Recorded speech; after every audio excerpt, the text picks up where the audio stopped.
अच्छा, यहाँ पे हम आखिरी जो लाइन है वहां पे थे कि थोड़ा मसला आ गया और वॉइस कट हो गई। ठीक है, तो ये सेकंड रिकॉर्डिंग काइंडली आप वहीं से स्टार्ट करें। अगर आपने नहीं देखी तो पहले जाके इससे पहली वाली पार्ट 1 देखें एंड देन इस रिकॉर्डिंग पे। ठीक है। अच्छा, तो हम डिस्कस ये कर रहे थे कि अरिथमेटिक सीरीज है, उसमें फिर हमने एक फॉर्मूला देखा एंड देन हम ये देख रहे थे कि कैसे हम 17th term, 15th term, 21st या 15th टर्म जो है वो फाइंड कर सकते हैं। ठीक है, बाय यूजिंग दिस फॉर्मूला। उसमें हमने ये भी डिस्कस किया कि जो डिफरेंस होता है अरिथमेटिक सीरीज में वो हमेशा सेम होता है। ठीक है।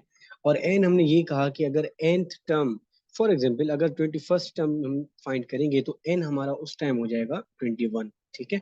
So N depends on the nth term जो हम फाइंड करें। सिमिलरली ए हमने कहा था कि वो हमारा फर्स्ट वैल्यू होता है। ठीक है। ये एग्जाम्पल हम कर चुके थे 17th के लिए। मैंने आपको कहा था कि 25th, 21st और 15th को आप खुद देखें। नीचे वाले सीरीज को भी हम थोड़ा सा देख लेते हैं। ठीक है। उसमें अगर आप देखें, मैंने आपको उसमें जो है वो टिप एक दी थी, वो ये थी कि जब भी आपको ऐसा कोई क्वेश्चन मिले कि 10th टर्म फाइंड करें या फला टर्म फाइंड करें, पहले आप क्या करें, ये सारे वेरिएबल्स ढूंढें। ठीक है। तो इस सीरीज में भी हम वही करते हैं। सबसे पहले देखते हैं ए क्या है हमारे पास। ठीक है, मैं साइड पे यहाँ पे करता हूँ भाई। ए है मेरे पास फर्स्ट टर्म और फर्स्ट टर्म है 2। उसके बाद एन देखते हैं, एन क्या है। ठीक है, एन क्या होता है, 10th टर्म है तो एन बनेगा 10। Simple as that. अच्छा, डी क्या है, डी आप चाहें तो अलग अलग से करके देखें, जो कि मैं कहा था फॉर्मूला क्या है, D is equal to A2 - A1 and then, या फिर A3 - A2 कंफर्म करने के लिए, या A4 - A3, सारे सेम ही आएंगे। ठीक है, जो कि क्या बनेगा 5 - 2 एंड दैट इज 3। ठीक है, यहाँ पे अगर आप करके देखें 8 - 5 दैट इज 3। ठीक है, उससे नीचे 11 - 8 इक्वल टू 3। तो कंफर्म हो गया अगेन कि डिफरेंस सेम ही आएगा एंड दैट इज 3। तो मैं डायरेक्टली यहाँ पे डी इज इक्वल टू 3 रख देता हूँ। ठीक है। अब मैं 10th टर्म फाइंड करने के लिए क्या करूंगा, यहाँ पे करते हैं कि T10 इज इक्वल टू, अच्छा 10th टर्म को ये चाहे समटाइम्स कहता है T10 फाइंड करके दें। ठीक है, तो दोनों का मतलब एक ही है, 10th टर्म कहे या T10 लिख दे ऐसे। ठीक है, सब सब स्क्रिप्ट में 10 होगा। तो T10 इज इक्वल टू ए क्या है जी, हमने कहा कि भाई वो 2 है, plus n - 1 that will be 10 - 1। ठीक है, एक एक स्टेप में कर रहा हूँ ताकि समझ में आए आपको बात। डिफरेंस क्या है जी, 3 है। ठीक है, तो 10th टर्म क्या बनेगा, that will be 2 plus 10 - 1 is 9 into 3 and that is 27, plus का 2 इधर था तो 29। सो 10th term in this series will be 29। ठीक है, तो अब आप क्या करें, आपसे सवाल है कि आप इसी क्वेश्चन में 21st टर्म का मुझे आंसर लिखिएगा कमेंट में। ठीक है, ताकि मुझे पता चले आपको कहानी समझ में आ रही है या नहीं आ रही। ठीक है। अच्छा, ये तो हमने बिल्कुल सादा सी चीजें देखी ना। अब इनमें मैं आपको एक और चीज बता दूं कि ये फॉर्मूला है ना हमारा, Tn is equal to A+n - 1 D। यहाँ पे अगर आप देखें तो वेरिएबल्स कितने हैं, वेरिएबल्स अगर हम काउंट करें तो भाई पहला है Tn, दूसरा है A, N, D, यानी कि 4 वेरिएबल्स हैं। ठीक है, इनमें से कोई 3 गिवन हो तो चौथा हम फाइंड कर सकते हैं। ठीक है, यानी कि हो सकता है कि वो आपसे एक क्वेश्चन दे कि लेट से भाई ए है आपका 2, एन है आपका फॉर एग्जाम्पल 13, Tn है आपका वो एक एग्जैक्ट वैल्यू देगा। ठीक है, तो फॉर एग्जाम्पल मैं लिख देता हूँ 50 है, आई डोंट नो आगे चल के क्या होगा। ठीक है, तो मैंने आपको 3 टर्म्स दी, Tn दिया, ए दिया, एन दिया। अब आपसे मैं पूछ सकता हूँ कि डी मुझे बताएं क्या बनेगा। ठीक है, तो आप सिंपली पुट करेंगे और इस इक्वेशन को सॉल्व करके डी फाइंड कर सकते हैं। ठीक है, तो इसको भी आप खुद ट्राई कीजिएगा। अच्छा जी, उसी टाइप का मैंने एक क्वेश्चन यहाँ पे रखा है। यहाँ पे अगेन मैं एक चीज क्लियर कर दूं कि वहाँ वो अगर रखता है A59 क्या बनेगा, या वो कहता है T59 क्या कहेगा, बात एक ही है। ठीक है, तो कंफ्यूज नहीं होना भाई। Find the number of terms, number of terms यानी कि n बताओ। ठीक है। अच्छा, इफ ए है 3, डी है 7, तो अच्छा यहाँ पे 59 इज इक्वल टू समथिंग होगा जो कि मिसिंग है। लेट मी कंफर्म इट, एक मिनट मुझे दे दे।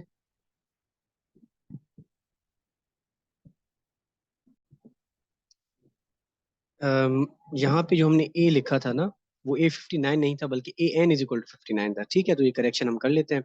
अच्छा, उसके बाद हम सॉल्व करके देखते हैं कि ये कैसे होगा। सवाल ये है कि find the number of terms, terms कितने हैं एक अपने जो है अरिथमेटिक सीरीज में, एपी में। इफ ए बराबर है 3 के, ए का मतलब है फर्स्ट टर्म, डी यानी कि डिफरेंस डिफरेंट डिफरेंस है 7 के, and F sorry A N जो है, जिसको मैं कह रहा था अभी भी कि टी एन भी लिख सकते हैं। अगर कहता है A N is equal to 59 या कह दे कि T N is equal to 59, बात एक ही है, ठीक है। अच्छा, इनको अब डेटा को यूज करके हम फाइंड कर सकते हैं। सबसे पहले तो मैं अगर जनरल फार्मूला लिखूं तो भाई वो क्या होगा, वो ये होगा कि टी एन या ए एन लिख दे is equal to A plus N minus one D. अब जो गिवन है मैं वो पुट करता जाऊंगा और सॉल्व करता जाऊंगा, तो ये हो जाएगा टी एन क्या है मेरे पास 59 इज इक्वल टू ए है first term that is 3 plus N क्या है नहीं मालूम, तो एन माइनस वन वैसे ही रखे, डिफरेंस का मुझे पता है दैट इज 7, ठीक है। अच्छा, अब इसको आप ऐसे ही सॉल्व करें जैसे आप किसी भी एक लिनियर इक्वेशन को सॉल्व करते हैं जिसमें कोई एक वेरिएबल होता है, ठीक है, simple as that. Plus three इधर आएगा, 59 से माइनस हो जाएगा, इज इक्वल टू यहाँ बचेगा N minus seven, N minus one into seven, ये हो गया 56 equal to N minus one. अच्छा, ये 7 मल्टीप्लाई में था, मैं इधर डिवाइड में लेके आता हूँ। 56 पे 7 की टेबल अगर आप लगाएं तो 8 टाइम्स आती है, ठीक है। तो यहाँ पे 7 1 7 एंड 8 टाइम, तो ये आ गया 8 is equal to N minus one. इसको अब अगर हम सिंप्लीफाई करें तो माइनस वन इधर आएगा, plus one equal to N, and N is equal to 9, ठीक है। So there are 9 number of terms in a series, ठीक हो गया। तो ये एक सादा सा क्वेश्चन था जिसमें कोई भी चार में से तीन वेरिएबल गिवन थे और हमें चौथा वेरिएबल फाइंड करना था, ठीक है। अब इस केस में क्या था जी, हमारे पास एन मिसिंग था, तो ये ऐसे भी हो सकता है कि टी एन मिसिंग हो या ए मिसिंग हो या डी मिसिंग हो, ये चारों केसेस हो सकती हैं, ठीक है। लेकिन फॉर्मूला एक लगेगा इन पे।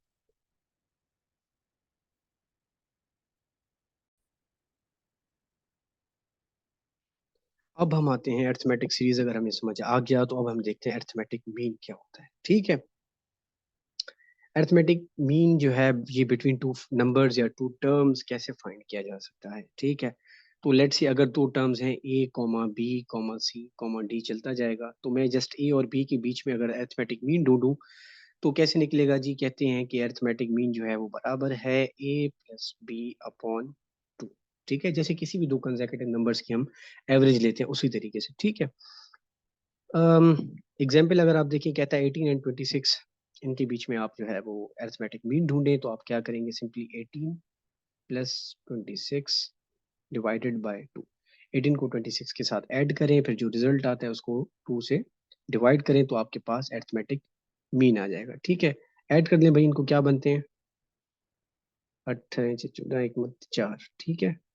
तो मेरे ख्याल से ये 22 बन जाएगा इनका अरिथमेटिक मीन, ठीक है, हो गया। अच्छा, ये जो मैंने बीच में लिखा है ना ए कॉमा बी, ये जो मैंने कैपिटल ए रखा है ना, असल में मैंने ये अरिथमेटिक मीन दिखा है, ठीक है। यही अगर आप चेक करें ना तो 18 कॉमा 22 कॉमा 26, ये एक ही सीरीज चल रही है जिसमें डिफरेंस है 4, ठीक है। तो अगर मैं जब भी अगर इसमें और इसके बीच में अरिथमेटिक मीन निकालूंगा ना, हमेशा 22 आएगा, ठीक है। तो इससे हमें एक और चीज पता चली कि अगर मैं एक सीरीज बनाऊं लाइक दिस, ए कॉमा अब A1 A2 कैपिटल में, A3 कामा बी, ठीक है। अगर मैं इन दोनों के बीच में जब भी अरिथमेटिक मीन निकालूंगा तो वो ये नंबर आएगा, ठीक हो गया। जब भी मैं इन दोनों के बीच में अगर अरिथमेटिक निकालूंगा तो वो ये नंबर आएगा, और अगर इन दोनों के बीच में निकालूंगा तो ये मीन आएगा, ठीक है। इसको अगर आप ट्राई करना चाहें तो खुद भी ट्राई कीजिएगा किसी भी एक अरिथमेटिक सीरीज पे, तो आपको पता चल जाएगा, ठीक है। मैं आपको सीरीज बता देता हूँ, एक लेट से 2 6 8 सॉरी 2 6 10, ठीक है, चार का डिफरेंस ले रहा हूँ मैं, 14 एंड सो ऑन, ठीक है। इस पे आप अगर करना चाहें तो भाई इसकी और इसका एवरेज क्या होगा, 2 + 10 अपॉन टू, जो क्या है 12/2 विच इज 6, तो आप अगर देखें तो ये 6 आ गया। अगर हम अब इनके बीच में देखें तो क्या हो जाएगा, 6 + 14 अपॉन 10, जो क्या है 20 सॉरी 2, जो क्या है 20/10 टू, तो आंसर अगेन 10 आ जाएगा, ये वाला टर्म आ गया। सिमिलरली अगला नंबर होता हमारा 18, 18 और 10 का अगर आप एवरेज ले तो वो 14 आता है, ठीक है। तो ये भी एक इम्पॉर्टेंट चीज़ है जो हमें समझनी चाहिए। अब इसको आप ट्राई करके मुझे आंसर बताइएगा, ठीक है, कमेंट में। मैं जस्ट हिंट दे देता हूँ कि ये ऐसे ही सॉल्व होता होगा जैसे पढ़ा हुआ है। क्या करेंगे आप, 3a - 5 प्लस 5a + 3, ठीक है, अपॉन में 2। अब इसको सिंप्लीफाई करके मुझे आप आंसर कमेंट में बता दीजिएगा कि क्या आंसर बन रहा है इसका। अच्छा, उसके बाद था sum of the series. Sum of the series ये है कि मैंने आपको एक एक सीरीज दी है जो कि चलती जा रही है, ठीक है। For example 2, 4, 6, 8, 10, 12। मैं इसको यहाँ लिमिट कर देता हूँ, मैं कहता हूँ इसका मुझे बताओ सम क्या होगा, ठीक है। एक तो ये है कि आप बैठ के ऐड करें 2 + 4 + 6 + 8 + 10 कर कर आके आपका जो भी आंसर बन रहा है वो बनाए। दूसरा ये है कि आप सिंपली एक फॉर्मूला लगा दें भाई, ठीक है, और आपको सम मिल जाएगा अरिथमेटिक सीरीज का, ठीक है। अब डिपेंड दो चीजों पे करता है, अगर तो है आपके पास डिफरेंस गिवन है, ठीक है, तो फिर आप ये वाला फॉर्मूला लगाएंगे। अगर आपके पास लास्ट टर्म गिवन है तो आप ये लगाएंगे, ठीक है। इस केस में अगर देखा जाए तो हमारे पास दोनों गिवन है, तो फिर आपके पास चॉइस है, चाहे तो ये लगाएं चाहे तो ये लगाएं, दोनों पे आंसर सेम आएगा, ठीक है।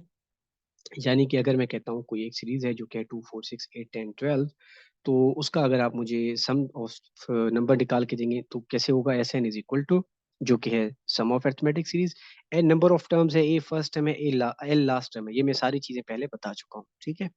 तो ये क्या हो जाएगा, एन, एन का मतलब क्या है जी, कितने टर्म्स हैं यहाँ पे, तो कितने टर्म्स है, 1, 2, 3, 4, 5, 6 टर्म्स है, तो ये हो जाएगा 6/2 इंटू ए क्या है जी, फर्स्ट टर्म होता है विच इज 2 प्लस ये एल है लास्ट टर्म दैट इज 12। इसको अगर आप सिंप्लीफाई करें तो ये 3 बच गया, अंदर बचेगा 14, 14 को 3 से मल्टीप्लाई करें तो आपका आंसर आ जाएगा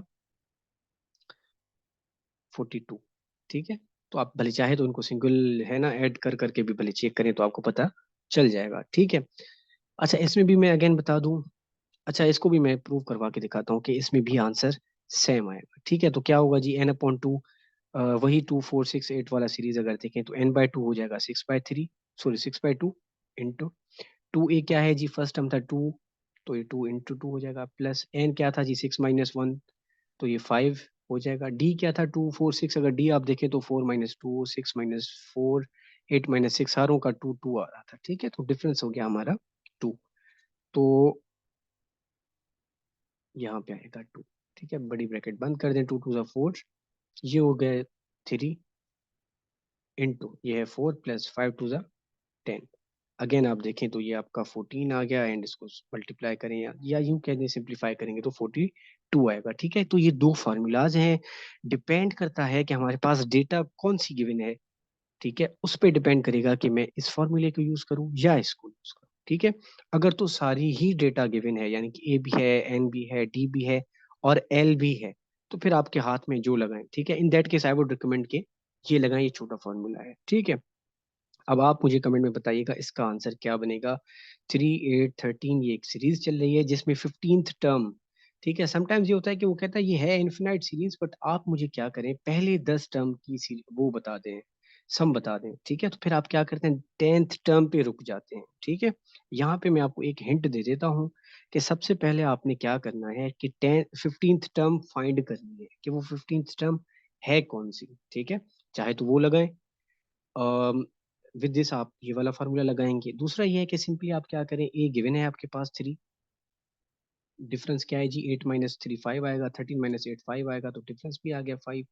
एन क्या है, 15th टर्म, तो एन 15 हो जाएगा, या तो ये लगा के आप ये वाला फार्मूला लगाएं दिस वन, और आपके पास सम आ जाएगा। तो ये काइंडली कमेंट बता दीजिएगा। यहाँ पे ये एक और क्वेश्चन देख लें, चले, कहता है find the number of terms, ठीक है। अगेन ये ऐसे ही है कि भाई जैसे मैंने आपको पिछले अरिथमेटिक सीरीज में बताया था, पीछे चल के मैं दिखाता हूँ कि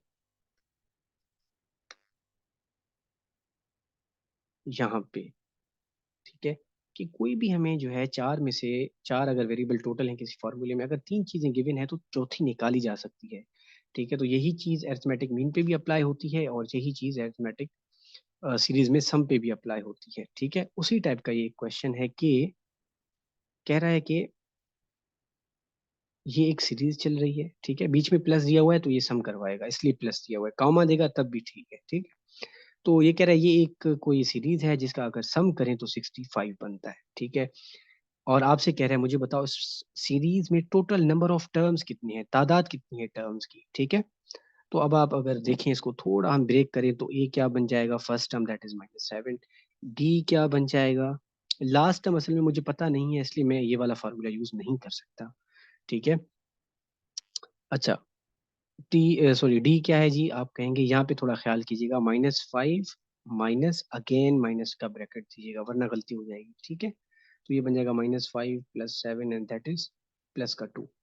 अच्छा, इस पे भी अगर आप चेक करें तो -3 सॉरी अगेन माइनस इनटू -5, ठीक है? ये हो जाएगा -3 + 5 and that is equal to 2। तो पता चल गया कि डिफरेंस जो है हमारा वो, जिसको कॉमन डिफरेंस भी कहा जाता है, वो आ रहा है 2। अच्छा, दूसरा होता है वेरिएबल n। इस फार्मूले को मैं यूज कर रहा हूँ, नहीं पता वो, वही तो पूछ रहा है असल में। चलें उसको छोड़ दें, अगला आगे बढ़ें, आगे देखें SN यानी कि सम ऑफ नंबर्स। तो वो उसने बताया है कि अगर उनका सम किया जाए तो वो बन जाएंगे 65, ठीक है? अब आपने करना क्या है, सिंपली कि आप इस इक्वेशन में चीजें पुट करें और n फाइंड कर दें। मैं उसको यहाँ पे आपके लिए रख देता हूँ, ये बन जाएगा 65 इज इक्वल टू n/2। तो n अगेन अननोन है तो ये ऐसे ही रहेगा, इधर बनेगा 2 × a क्या है जी? -7, ठीक है? सिंबल के समेत रखिएगा, -7 प्लस, मैं नीचे रख देता हूँ, जगह कम है, n-1। तो अगेन n नहीं पता हमें, तो n-1 एग्जैक्ट वही रहेगा। d बन जाएगा आपका 2, यहाँ पे ब्रैकेट कर दें, क्लोज। अब इसको आप सिंप्लीफाई करें, उसके लिए सबसे पहले ये स्टेप कीजिएगा कि 2 इधर लाके मल्टीप्लाई कर दें, इसको छोटा करें तो ये बन जाएगा 130 आई गेस। 2 5 10 और यस 130, ठीक है? अब आपको इस साइड पे बचेगा 2 7 -14, बाहर n है हमारे, ठीक है? अम, और प्लस में आपके पास बच गया, इसको सिंप्लीफाई करें 2n-2, ठीक है? अब कहने का मकसद ये है कि ये आपके पास एक इक्वेशन बन जाएगी जिसमें n एक अननोन वेरिएबल, बाकी सारी चीजें नंबरिंग में है। तो उसको अगर आप सिंप्लीफाई करें और जस्ट n फाइंड करें तो आपको मिल जाएगा कि वो कितने टर्म्स की ये सीरीज है। ठीक हो गया? अच्छा, आगे बढ़ते हैं हम।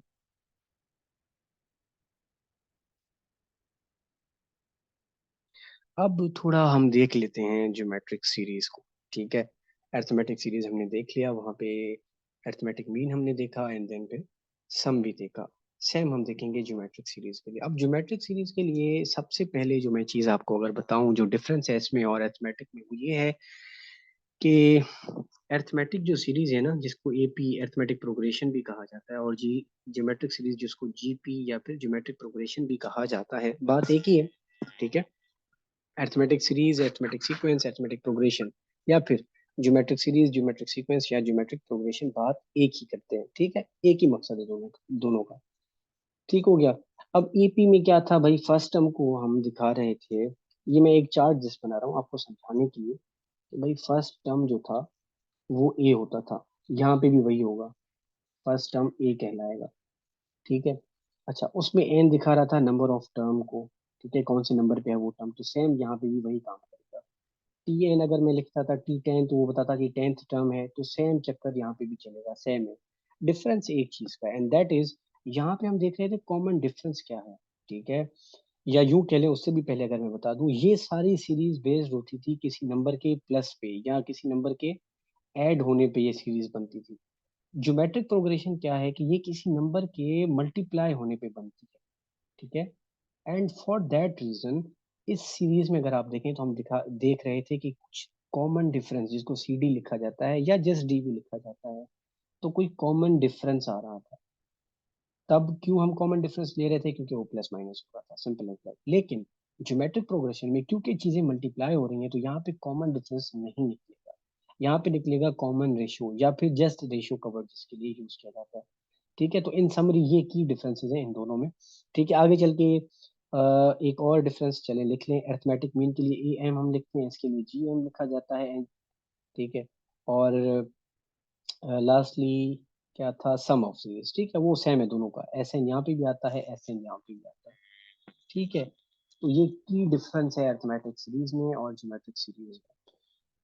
अब जो डिफरेंस है उसको हम देख लेते हैं, जो सेम है वो तो हमने डिस्कस कर ली ऑलरेडी, कि डी निकाल रहे थे हम A2-1 से, डी हम निकाल रहे थे A2-A1, या फिर A3-A1 A2, या फिर A4-A3।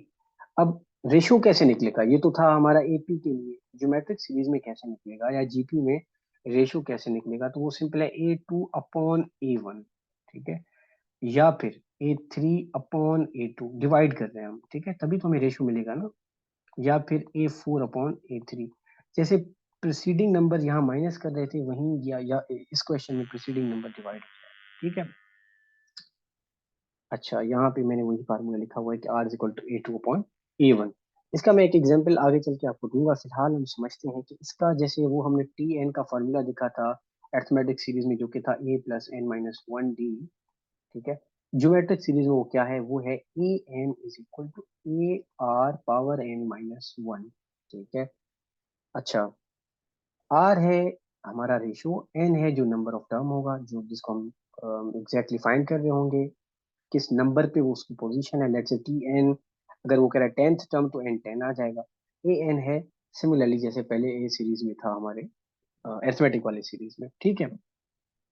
अच्छा, वहां पे भी ये तो nth टर्म के लिए आ गया ना। अब ये चीजें मैं रिलेट इसलिए कर रहा हूँ ताकि आपको की डिफरेंसेस पता चल जाए कि ये जुदा कहाँ पे होती है, इनमें की डिफरेंस क्या है, ठीक है। अच्छा, अब अरिथमेटिक सीरीज में हमने देखा था कि फर्स्ट टर्म A1 बराबर आता ए के, A2 बराबर आ रहा था A+n-1, यानी कि 2-1D हम कर रहे थे तो A+D के, और A3 आ रहा था A+2D के, ठीक है। A4 आ रहा था A+3D के, ठीक है। अब इसी चीज को अगर हम ज्योमेट्रिक सीरीज में देखें कि अगर कोई ज्योमेट्रिक सीरीज हो तो उसका A1 A2 A3 A4 क्या बनेगा, ठीक है। वो बनेगा समथिंग लाइक दिस। की फॉर्मूला ये है, अगर A1 रखूंगा तो वो बन जाएगा ए, यानी कि फर्स्ट वैल्यू, R⁻1-1। हमें पता है कि अगर R का पावर 1-1 हो तो वो जीरो बन जाएगा, और हमें ये भी पता है कि किसी बेस के ऊपर पावर जीरो हो तो वो 1 के बराबर आता है, विच मीन्स कि ये हो जाएगा A × 1, या यूं कह लें A, ठीक है। यानी कि just like arithmetic series, geometric series में भी जो फर्स्ट टर्म है वो A के बराबर है, ठीक है। ये जस्ट मैंने समझाने के लिए यहाँ पे ये लिखा हुआ है। अच्छा, सेकंड टर्म वही रूल अप्लाई होगा, यहाँ पे आर मिसिंग है। अच्छा, ये ख्याल कीजिएगा, ये आर है, ठीक है। क्यों? क्योंकि A2 = AR2-1, ठीक है, फार्मूला यही है ना। तो ये A × R⁻1, यानी कि आर, जस्ट आर रख लें क्योंकि वन पावर अंडरस्टूड में होता है, तो A2 आ गया AR। अच्छा, ऐसे ही थर्ड होगा, ऐसे ही फोर्थ होगा। अब यहाँ पे भी अगर आपको याद हो, मैं अगर अगेन वही करूँ कि A1 बराबर आता था A के, ठीक है। ये मैं अरिथमेटिक सीरीज इस साइड पे रख रहा हूँ, ये AP है, ठीक है। यहाँ पे है GP, ठीक है। यहाँ पे भी A1 A के बराबर आ रहा है। यहाँ पे A2 जो था वो बराबर आ रहा था A+D था, ठीक है। क्यों? क्योंकि डिफरेंस ऐड हो रहा था। यहाँ पे क्योंकि ज्योमेट्रिक प्रोग्रेशन है और यहाँ पे चीजें ऐड नहीं बल्कि मल्टीप्लाई होती हैं, तो A2 किस चीज के बराबर होगा, A × उसका फर्स्ट रेशियो, ठीक है। अच्छा, A3 यहाँ पे क्या हो रहा था कि भाई A+2D, 2 टाइम्स रेशियो ऐड हो रहा था, ठीक है। यहाँ पे 2 टाइम्स रेशियो ऐड नहीं होगा थर्ड में, यहाँ पे पावर में कहानी चल रही है, ठीक है। तो ये हो जाएगा AR⁻2, ठीक है। सिमिलरली A4 हो जाएगा A+3D, एंड यहाँ पे A4 हो जाएगा A × R का पावर 3, एक कम, ठीक है। यही एक सीक्वेंस आगे चलती जाएगी, ठीक है। ये रिलेट करके मैं इसलिए पढ़ा रहा हूँ ताकि आपको चीजें समझ में और क्लियरली आए, ठीक है, और आप कंफ्यूज ना हो। अच्छा, अगर आपको चीजें समझ में आ गई बेसिक सी, तो एक एग्जांपल देख लेते हैं अब। तो जी, ये कह रहा है कि एक सीरीज है जो कि है 2 6 18 5 4, फाइंड द 12th टर्म। यहाँ पे मैंने जान बूझ के ये नहीं लिखा कि ये सीरीज AP है या फिर GP है, ठीक है। द रीजन इज कि वो जो मैंने शुरू में बात की थी कि समटाइम्स आपको, पहले पिछले लेक्चर में, कि समटाइम्स आपको नहीं बताया जाता कि ये ज्योमेट्रिक सीरीज है या अरिथमेटिक सीरीज है, आपको खुद फाइंड करना पड़ता है, ठीक है। तो मैं जस्ट आपको एक डेमो दे देता हूँ इस क्वेश्चन में कि लेट्स सी, मैं अगर अगर 2 मिनट के लिए अज्यूम करते हैं कि मैं नया हूँ, मुझे लग रहा है शायद ये अरिथमेटिक सीरीज है, तो मैं इसको चेक करूंगा कि ये है या नहीं है। तो वो कैसे चेक होगा भाई, A2 - A1, जो कि 4। अच्छा, एक और डिफरेंस लूंगा मैं, दैट इज 18 - 6। तो अब ये तो चेंज हो गया, ये तो 4 नहीं आ रहा बल्कि ये तो 12 आ रहा है, ठीक है। तो डिफरेंस कॉमन नहीं है, सेम नहीं है। एक नंबर और आगे बढ़ता हूँ दिल बड़ा करके, 54 - 18। अब ये तो इससे भी बड़ा नंबर आ रहा है, ठीक है, जो भी आ रहा है, यानी कि डिफरेंस कॉमन नहीं आ रहा, विच अल्टीमेटली मीन्स कि मेरे से अगर पूछा जाता कि is it an arithmetic series, ये भी MCQ होता है ना कि भाई ये सीरीज कौन सी है, फॉर एग्जांपल, तो ये अर्थमेटिक तो नहीं है, ज्योमेट्रिक ट्राई करते हैं। ज्योमेट्रिक ये कहता है कि अगर कोई सीरीज ऐसी हो तो उनका रेशियो सेम आएगा, ठीक है। तो मैं रेशियो अगर लेके देखूँ तो हो जाएगा 6/2, दैट इज 3, ठीक है, ये क्या किया मैंने, A2/A1 किया, ठीक है। अच्छा अगेन ट्राई करके देखते हैं भाई, A3/A2 अगर करें तो ये हो जाएगा 18/6, टेबल लगाएं तो अगेन 3 आ गया, कॉमन डिफरेंस और कॉमन रेशियो आ रहा है, ठीक है। अगेन 54 पे ट्राई करें, ये भाई fourth term divided by third term, तो अगेन 18 की टेबल 3 टाइम जाएगी, तो रेशो कॉमन आ रहा है, ठीक है। अगर मुझे नहीं बताया गया होता कि ये कौन सी सीरीज है, तो तब भी मैं फाइंड कर सकता हूँ कि आया ये अरिथमेटिक सीरीज है या फिर ये ज्योमेट्रिक सीरीज है। तो यहाँ से मुझे पता चल गया कि this is a geometric series, ठीक है। अब मैं फार्मूला लगाऊंगा कि 12th टर्म इसका कैसे फाइंड किया जाए, ठीक है। मेरे पास जनरल फार्मूला है कि यहाँ लिख लेते हैं AR⁻n−1, ठीक है, that is equal to AN, ठीक है। अब सबसे पहले फर्स्ट टर्म मुझे चाहिए ए, तो ए क्या होगा जी 2। अच्छा आर क्या अभी हमने निकाला, 6/2 से 3 आ रहा था, 18/6 से 3 एंड 54/18 से भी 3, तो आर आ गया। एन क्या होगा भाई, एन है 12th टर्म कह रहा है, तो एन 12 होगा, ठीक है। और फाइंड करना है 12th टर्म, जो कोई A12 लिख लें या फिर आपकी मर्जी है T12 लिख लें, ठीक है। ये मुझे फाइंड करना है, तो भाई सारी चीजें गिवन है, पुट पुट करके देखते हैं डेटा में, तो ये हो जाएगा ए यानी कि 2 × R विच इज 3 का पावर n−1, 12 - 1, जो क्या आएगा 2 × 3 का पावर 11, ठीक है। अब 3 का पावर 11 आप खुद जो है ना कैलकुलेटर पे करके देखें कि क्या इसका आंसर आ रहा है, लेकिन कहने का मकसद ये है कि मुझे पता चल जाएगा कि ये इसका आंसर क्या आना चाहिए, तो सिंपल एज दैट ये हमारा आंसर है, ठीक है। अच्छा 3 पावर 11 को आप सिंप्लीफाई करेंगे, ठीक हो गया, उसको छोड़ना नहीं है वहीं पे। अच्छा अब एक और नौयत का क्वेश्चन है सेकंड वाला, कि इन जीपी यहाँ पे उसने बता दिया कि ये एक ज्योमेट्रिक प्रोग्रेशन है या एक ज्योमेट्रिक सीरीज है जिसमें A3 है 12, विच मीन्स के थर्ड टर्म की वैल्यू है 12, ठीक है। इसका मतलब ये हुआ, आगे चल के कहता है A8 इज इक्वल टू 384 और एट्थ टर्म की वैल्यू है 384, फाइंड द nth टर्म। तो nth टर्म की वैल्यू क्या होगी, ठीक है। तो यहाँ पे मैं एक चीज और बता दूं कि हो सकता है कि यहाँ पे रिटर्न में लिखा जाए, तो ये रिटर्न में क्वेश्चन कैसे लिखा जाएगा, तो वो ऐसे लिखा जाएगा कि in GP third term is equal to 12 and eighth term is equal to 384, then find the nth term, ठीक है। अच्छा सबसे पहले तो भाई A3 बराबर किस चीज के होता है, A3 बराबर होता है AR का पावर n−1। n का मुझे पता है 3 आएगा, क्यों, क्योंकि थर्ड टर्म है, तो n−1 हो जाएगा 2, A3 is equal to AR⁻2, ठीक है। अब A3 की वैल्यू उसने बताई है दैट इज 12, तो मैं इसको लिख सकता हूँ 12 इज इक्वल टू AR², इसको यहीं छोड़ दें, ऐसे समझ लें ये फर्स्ट इक्वेशन बन गया, ठीक है। सेकंड पे आते हैं, भाई एट्थ टर्म है 384, तो एट्थ टर्म हो जाएगा A8 is equal to AR⁻7। यहाँ तक आपको पता चल गया होगा 7 यहाँ पे क्यों आया है, क्योंकि n−1 और n−1 यहाँ पे हो जाएगा 8 - 1 विच इज 7। अब A8 की वैल्यू है 384, तो वो रखें directly is equal to AR⁻7।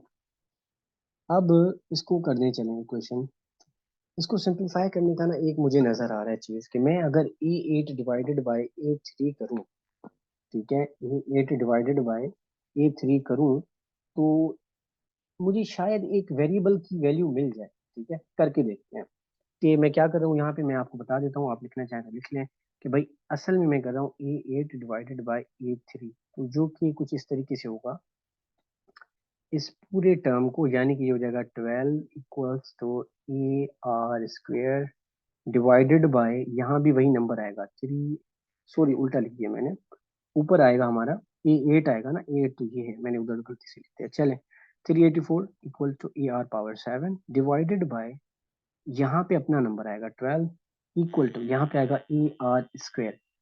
अब जैसे ही मैंने ये क्वेश्चन रखा है ना, आपको एक चीज का अंदाजा हो गया होगा कि यार ये जो ए है ना, इसको मैं यहाँ पे उड़ा सकता हूँ, ठीक है। इसको कैसे उड़ा सकता हूँ, कैसे, जैसे हम किसी भी एक वेरिएबल पे उसकी टेबल लगा के उड़ा देते हैं, ठीक है। तो ए तो हमारा हो गया खत्म।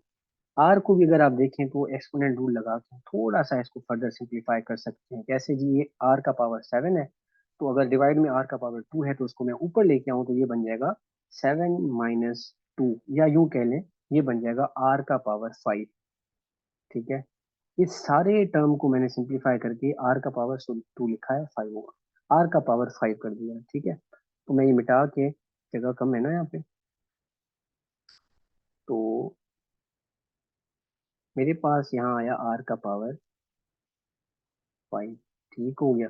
इसको अगर मैं सॉल्व करूँ 384 डिवाइडेड बाय 12 को, तो चाहे तो 12 की टेबल डायरेक्टली लगाएं, 12 वन जा 12 एंड 3 12 जा 36, दो इधर आएगा, तो 24 24 पे 12 की टेबल 2 टाइम, चाहे तो आप 2 2 करके भले लगा दें, लेकिन अल्टीमेटली 32 आ गया। यहाँ पे मुझे एक चीज नजर आ रहा है इसको देख के ही कि r का पावर 5 इक्वल टू 32।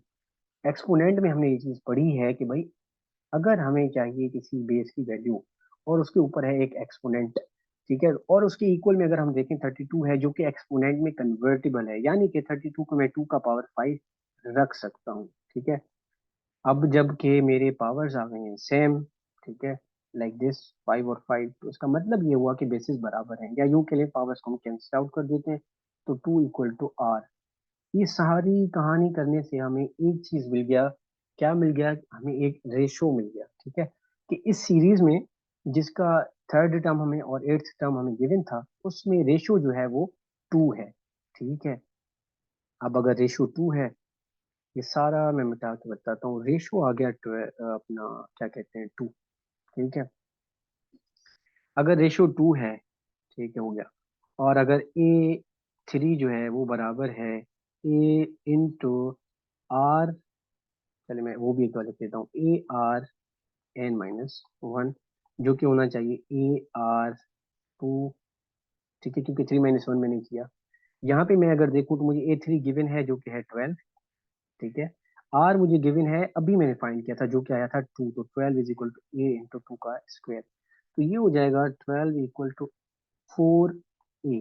ठीक है, तो यहाँ से मुझे 12 को आप 4 से डिवाइड करेंगे तो 3 आंसर आएगा, मुझे ए भी मिल गया। ठीक है, पहले मैंने आर फाइंड किया था जो कि 2 आया था, अब मैंने ए फाइंड किया जो कि 3 आया है। अगर ए और आर मिल जाए ना, उसके बाद जो भी टर्म आपसे पूछा जाए आप बता सकते हैं। ठीक है, और इस केस में जबकि मेरे से पूछा गया है अपना nth टर्म, तो मैं उसको वो बता सकता हूँ, जस्ट लाइक दिस, कि भाई ए एन बराबर होता है AR⁻n - 1, एंड ए एन, क्योंकि उसने nth टर्म का है तो ए एन तो ए एन ही रहेगा, लेकिन ए की जगह आप रखेंगे 3, आर की जगह आप रखेंगे 2 का पावर, nth टर्म है तो n - 1, यहाँ पे करके हम छोड़ देंगे, क्योंकि उसने एग्जैक्ट पूछा नहीं कि 10th टर्म या 12th टर्म। ठीक है, अगर वो कहता 12th टर्म क्या होगा, तो फिर मैं यहाँ पे n12 कर देता और इसको फाइंड करता। अगर वो कहता 5th टर्म क्या होगा, तो मैं यहाँ पे 5 करता और इसको सॉल्व करता। क्योंकि फिलहाल उसने nth टर्म पूछा है, तो हम यहाँ पे आके इसको छोड़ देंगे। ठीक हो गया। ये थोड़ा कॉम्प्लेक्स था, लेकिन मैंने आपको इसलिए करवा दिया कि इन केस अगर आ जाता है तो आपको पता हो। ठीक है, एक दो दफा प्रैक्टिस करेंगे आपको कहानी समझ में आ जाएगी। अच्छा, अब थोड़ा हम ज्योमेट्रिक मीन भी देख लेते हैं, भाई ज्योमेट्रिक मीन क्या है। ठीक है, लेकिन मेरे ख्याल से इस लेक्चर को मैं यहाँ एंड करता हूँ, क्योंकि लेंथी हो गया है। आप यहाँ पे थोड़ा रेस्ट करें, चीज़ों को समझें, देन मैं नेक्स्ट लेक्चर में जो है ना ज्योमेट्रिक मीन को क्लियर करता हूँ।